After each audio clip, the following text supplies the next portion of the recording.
thing is you have to be critical of where you're getting your narratives from. So for instance, we're told oftentimes, like I used to do a presentation about this where I would show like different advertisements and show how identities are created. So for instance, you'll see like there's a car that I used to show, right? That there's an advertisement for it that has this thing called a foot activated lift gate, where like if you put your foot behind it, like if you wave your foot under the car, the trunk opens up. Yeah, it's like a very specific feature that new cars have. So what this commercial does, like I used to show this commercial in one of my presentations and be like, what the commercial shows is there's two types of people who have a foot activated lift gate and people who don't. And then Coca-Cola, like Pepsi used to run this huge ad about there are Pepsi drinkers and there's Coke drinkers. What are the values of Pepsi drinkers? What are the values of Coke people? Same thing. Apple for a long time used to run, it still does to some extent, but it used to do a lot more in the days of Steve Jobs. Their campaigns were not based off software.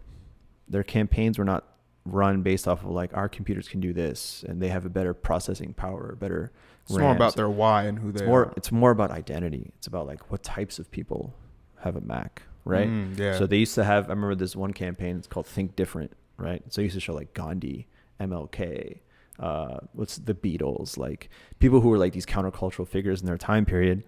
And it said, and then it would show like an Apple logo at the end. It would say, think different. What is that doing? The point that I'm getting towards is that a lot of the identities that we have in the West are constructed. And you have to be critical of those constructions. So are you an Apple user versus are you an Android user? Is a constructed narrative that's been made for us that benefits certain people's pockets. Those aren't real identities. Much in the same way, a lot of the constructions that we have for identity, culturally, racially, politically, are constructed in a certain way that benefit certain people. Right. You have to see who gets the money out of this. If, for instance, amongst liberals, Bernie Sanders, for instance, right, a very popular candidate, was very ostracized from the liberal establishment, like from the Democratic Party. And why is that? Like there again, it's not that Democrats can't be certain type of Democrats that believe in certain things. And the same thing with the Republican Party. Like there's a type of Republican that gets pushed to the front. There's a type of Democrat that gets pushed to the front, like a Joe Biden. And there's other people who are pushed to the side. Is Bernie Sanders less of a Democrat? No, but he's actually, some would say, like more Democratic than others. But why doesn't he get pushed to the front? Like you have to ask, who is it that's constructing these identities? Right. Who benefits from it? And a lot of times, like for Muslims, we have to start with like our issues of values. Like, who am I as a person? Where do I get my values from?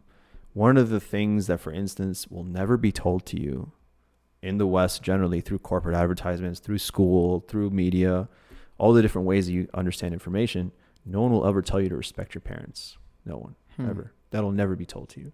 No one will ever tell to you that if you like, you know, if your neighbor is sleeping hungry at night and you're sleeping with a full stomach, that you're a terrible person. Like this is what, Islam doesn't say this, but there's aphorisms that talk about like sayings of the Prophet Muhammad that like if your neighbor goes to sleep and he's hungry and you go to sleep with your belly full, there's a problem with your faith. Like if you don't know your surroundings and your community and what's going on with them and what they need, then you're not really being faithful because you don't understand the needs of people.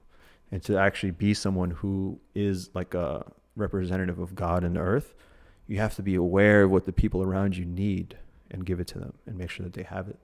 So being someone who is someone that respects their parents or doesn't respect their parents, that's not a binary that's ever presented to you.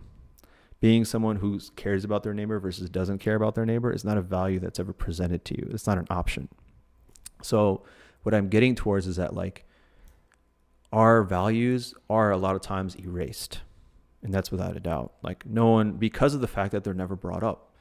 And there are certain cultural practices, right, that happen within different Muslim communities, such as like, you know, not being able to go out at night, such as, you know, wanting to have families be more together and have more culturally like specific gatherings that are like amongst Egyptians, amongst Afghans.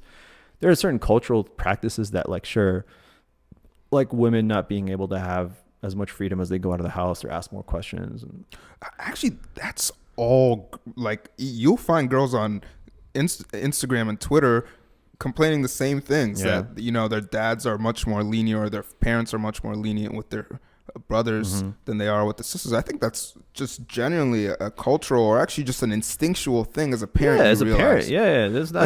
Yeah. I saw this tweet yesterday. It said, I would really like to take a walk outside at night, but I'm a girl. And it was from a white liberal girl. It wasn't from a Muslim girl. Exactly.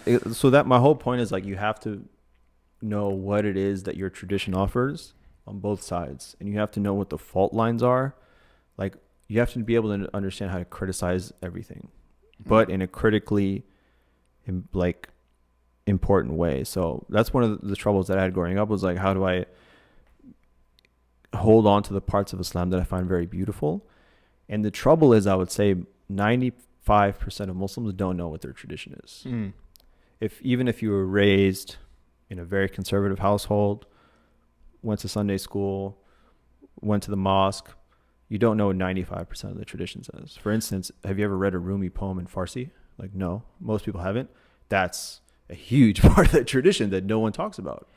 Rumi's not talking about laws and regulations, and he's not talking about Hafiz and all these guys.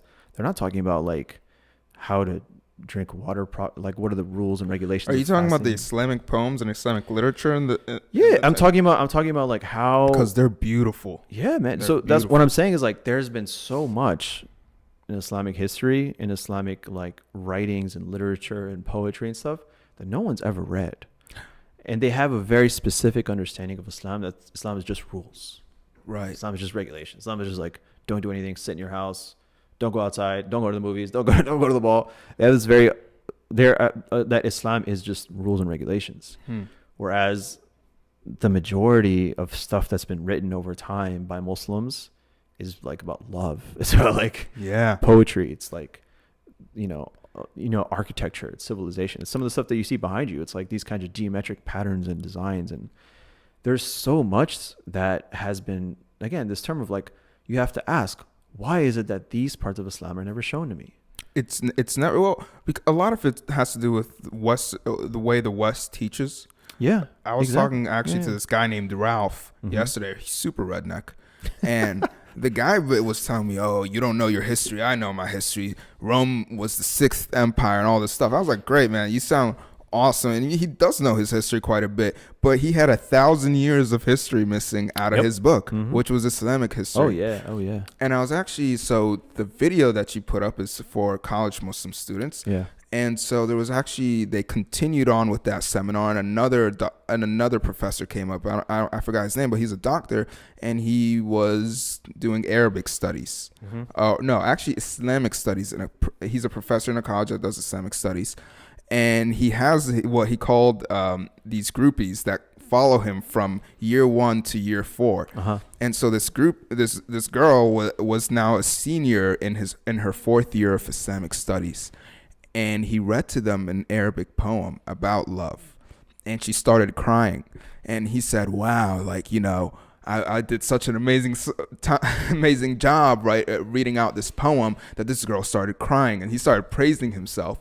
So afterwards, she came up, and he was like, why were you crying about from the poem? And he was expecting her to say, how amazing he read it or something. And she actually told him that in the 4 years that she would go through Islamic studies, she always still had the same ideologies about Islam beforehand. Yeah. And it wasn't until hearing that poem about love, it wasn't until then did she realize how raw, how feeling, how emotional, and how loving Muslims can be. Basically, she kind of didn't know we were humans in a way. Yeah. If you want to say it that way, she didn't realize that we love passionately. And that made her cry, and it made her realize, wow, she's been thinking this way about Muslims this entire time. Dude, it's so important, man. And that's unfortunately, like, this happens both internally and externally to the community. So internally, like, a lot of times your parents aren't teaching you about love poems. Like, your Sunday school isn't teaching you about that. If you go to the mosque, they're not teaching you about that.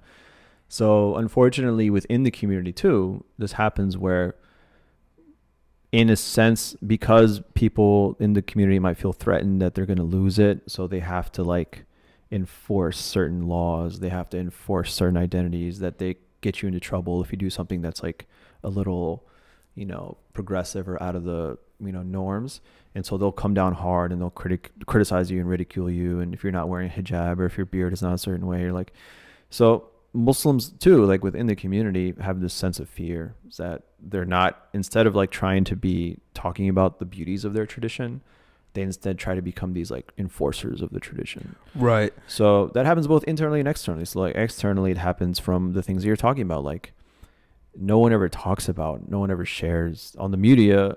All you see is terrorism. All you see is war. All you see is oppression. Women like not being able to wear what they want. Like these are narratives that are created that don't actually represent the lives of Muslims, that don't actually represent the beliefs of Muslims, and that actually also don't represent the history of Muslims. Like you said, like to know our history is to know that Muslims are one of the most tolerant people. Like no one ever talks about this. If you look at the history, for instance, there's a lot of serious academic secular research that shows that when Muslims expanded territories, there's this myth of Islam was spread by the sword, which is not true at all. Like if you look at, yes, politically wars were fought like between two armies, but women, children, older people anyone who wasn't part of an army was never killed. Like if you look at the history of when Islam spread into Syria and into modernist Syria and Iraq and stuff, you'll see that there's a lot of archaeological evidence that shows that, for instance, Muslims did not disrupt the towns that they went into. So if you conquer a new city, where's the new like people going to live? Like if you're Muslims and you're coming into a new city, you don't have a house. This is pre-modern era. It takes a long time to build a house. So in most circumstances of war, the people who are living in those cities are killed or they're enslaved or they're kicked out of the cities. The Muslims don't do that. The Muslims come into Damascus and many other cities, and there's already like an existing city. Everyone who's previously there, Christians, Jews, pagans, they're allowed to live. And Muslims created a second city like right outside the city that eventually became a bigger city. And at the same time, you also see that archaeological evidence shows that like churches were being, like new ones were being built after the Muslims took over, that churches were being renovated after the Muslims took over. So if you're an oppressed minority, you don't renovate your building when you're under oppression. Right. You know what I mean? Like you're a survival mode.